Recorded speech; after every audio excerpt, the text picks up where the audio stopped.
Assalamualaikum warahmatullahi wabarakatuh. Hari ini kita teruskan mata pelajaran Pendidikan Islam tahun 4 daripada saya, Ustazah Munirah. Sebelum kita memulakan pembelajaran hari ini, seperti biasa kita akan membaca doa belajar dan 2 kalimah syahadah. Ustazah harap semua para pelajar mendengar dan mengikuti bacaan Ustazah. Bismillahirrahmanirrahim. Allahumma ftah alaina hikmataka wanjur alaina min khazaini rahmatika ya arhamar rahimin. Wahai Tuhan kami, bukakanlah ke atas kami hikmahmu dan bentanglah ke atas kami gedung rahmatmu. Wahai Tuhan yang maha pengasih. Amin. Okey, kita seterusnya membaca 2 kalimah syahadah. Itu para pelajar angkat tangan dan mengucap sama-sama dengan Ustazah. Asyhadu an la ilaha illallah wa asyhadu anna Muhammadar Rasulullah. Aku bersaksi bahawa tiada Tuhan selain Allah dan aku bersaksi bahawa Nabi Muhammad itu pesuruh Allah. Sebelum kita teruskan pembelajaran kita, okey, semua para pelajar lihat gambar yang Ustazah sediakan ini. Okey, apa yang anda lihat? Okey, gambar ini berkenaan dengan topik kita hari ini. Okey, tengok ramai yang tengah menjemput beraya sebelah rumah, di depan rumah. Siapa itu? Okey, tajuk hari ini adalah berkenaan dengan adab, iaitu jiran sepakat membawa berkat. Kita memfokuskan berkenaan dengan jiran. Okey, apakah objektif pembelajaran kita hari ini? Okey, di sini kita dapat tahu menyebut maksud jiran dengan betul. Kita akan tahu apa itu maksud jiran. Okey, kedua, menerangkan hukum beradab terhadap jiran berdasarkan dalil nakli dan terjemahannya. Nanti kita akan tahu apa hukum beradab-adab dengan jiran. Adakah wajib? Adakah harus? Okey, nanti saya terangkan. Okey, yang ketiga adalah menjelaskan hak-hak jiran. Okay, apa hak-hak jiran?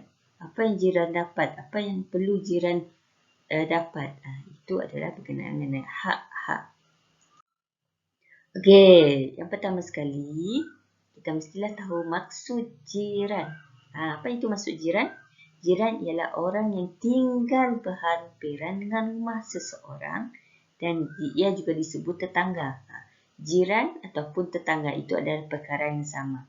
Apa itu jiran tadi? Orang yang tinggal berhampiran dengan rumah kita. Itu orang rumah sebelah kita, sebelah kanan kita, orang sebelah kiri kita, orang depan kita, orang belakang kita. Itu semuanya jiran. Tengok saya dah tunjuk gambar. Rumah-rumah, rumah di sebelah. Itu adalah jiran kita.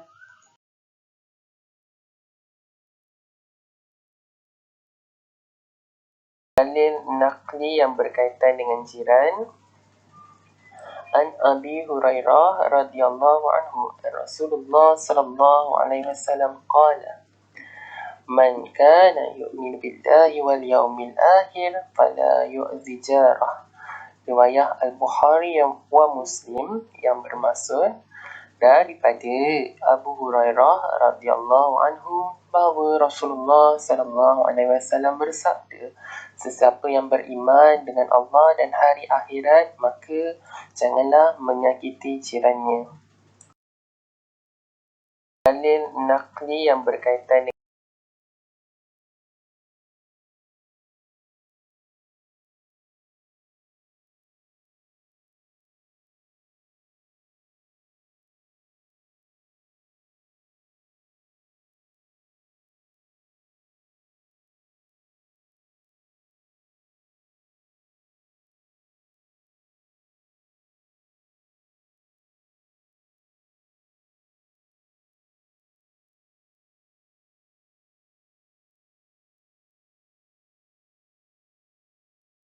Okey, kita dah dengar audio daripada bacaan Ustaz tadi.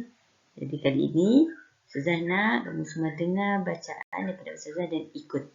Okey, sabda Rasulullah SAW, Man kana yu'minu billahi wal yawmal akhir falyukrim jarah. Ulang lagi sekali, ikut Ustazah. Okay? Man kana yu'minu billahi wal yawmal akhir wal yukrim jarah. Apa maksudnya? Sesiapa yang beriman kepada Allah dan hari akhirat, hendaklah dia memuliakan jirannya. Okey, maksudnya apa di sini? Allah telah menuntut kepada umat Islam untuk beradab kepada Allah. Apa tuntutannya adalah wajib. Okay, kalau kita tidak beradab kepada Allah, kita akan melakukan dosa. Contohnya apa? Kita menghina jiran. Kita mengutuk jiran, itu adalah perkara berdosa. Jadi, beradab dengan jiran adalah wajib bagi seorang Muslim. Apa maksud seorang Muslim? Bagi seorang umat Islam. Iaitu kita, umat Islam, wajib ke atas kita. Okey, kita teruskan dengan perkara yang terakhir, iaitu hak-hak jiran. Okay, hak-hak jiran ni apa maksud hak-hak jiran? Hak-hak jiran ini adalah berkenaan dengan apa yang jiran dapat. Apa yang jiran perlu ada. Okay, hak-hak jiran ini terbagi kepada 3, iaitu yang pertama perbuatan, percakapan dan emosi. Okay, yang pertama adalah perbuatan. Menghormati adab, budaya dan agama masing-masing. Okay, kalau jiran kita itu bukan agama Islam, kita mesti menghormati. Jangan kita memisahkannya atau meminggirkannya. Kita mestilah berbuat baik walaupun bukan agama yang sama, walaupun bukan budaya yang sama. Mesti berbaik dan mempunyai hubungan silaturahim yang rapat. Yang kedua, tidak menyakiti jiran. Jiran mesti dihormati dan tidak disakiti. Maksudnya apa? Tidak menyakiti hati jiran. Janganlah kita menghinanya. Nanti hati dia akan rasa sakit. Itu antara salah satunya. Dengan menyakiti hati jiran. Jangan menghinanya. Ketika menziarahi jiran ketika sakit. Kalau kita menziarahi jiran atau menziarahi siapapun, kita juga turut dapat pahala. Sebab apa? Sebab kita menggembirakan orang yang tengah sakit. Okey, keempat, memberi pertolongan jika diperlukan. Jika jiran minta tolong tengok-tengokkan rumah, kita pun mesti amanah tengok-tengokkan rumah. Sebab apa? Kalau kita tiada di rumah, jiran kita pun boleh tolong kita untuk lihat-lihat rumah kita. Okey, seterusnya melebihkan sedikit masakan dan memberi kepada jiran. Okey, yang ini selalu kita buat. Selalu kita buat kat surau. Okey, dekat jiran-jiran kita pun boleh. Kita sedekah makanan. Mana tahu jiran kita kekurangan makanan ke apakah, jadi kita boleh sedekah. Maksudnya tidak mengganggu ketenteraman jiran.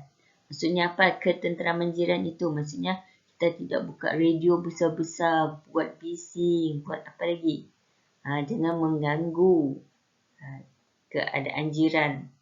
Maksudnya jiran pun selesa duduk bersebelahan dengan kita. Sebenarnya saling memaafkan kesalahan dan bertolak ansur.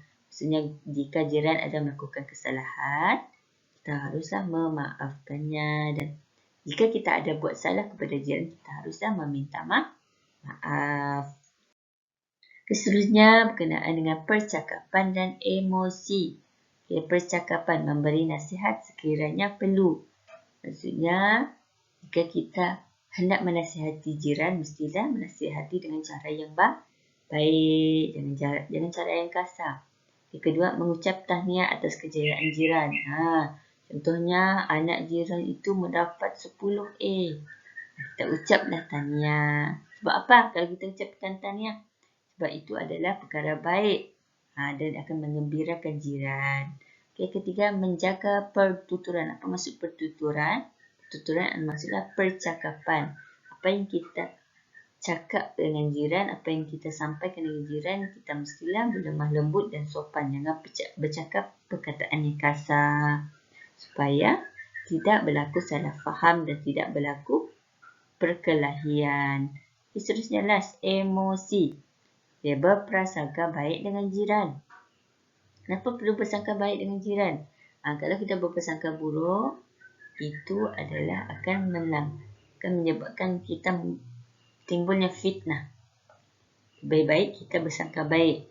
Jika ada sesuatu yang berlaku, kita haruslah bersangka baik dan ataupun bertanya kepada jiran apa yang telah berlaku. Jangan kita berfikir dengan ikut pemikiran sendiri.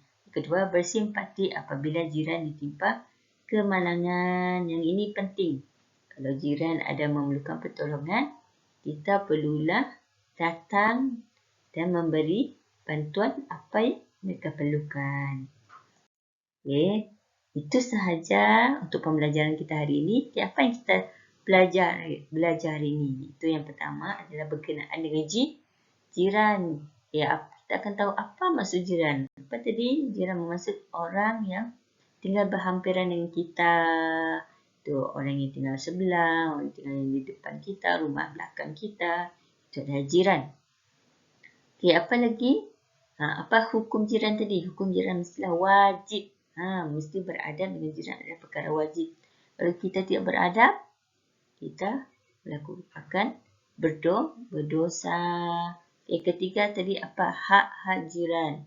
Iaitu kita bagi kepada 3. Perbuatan, percakapan dan emosi. Jadi Ustazah harap para pelajar akan mengamalkan sikap-sikap dan adab-adab jiran di rumah. Itu di mana jiran-jiran pelajar di depan atau di sebelah mestilah berbuat baik. Itu sahaja daripada Ustazah. Assalamualaikum warahmatullahi wabarakatuh.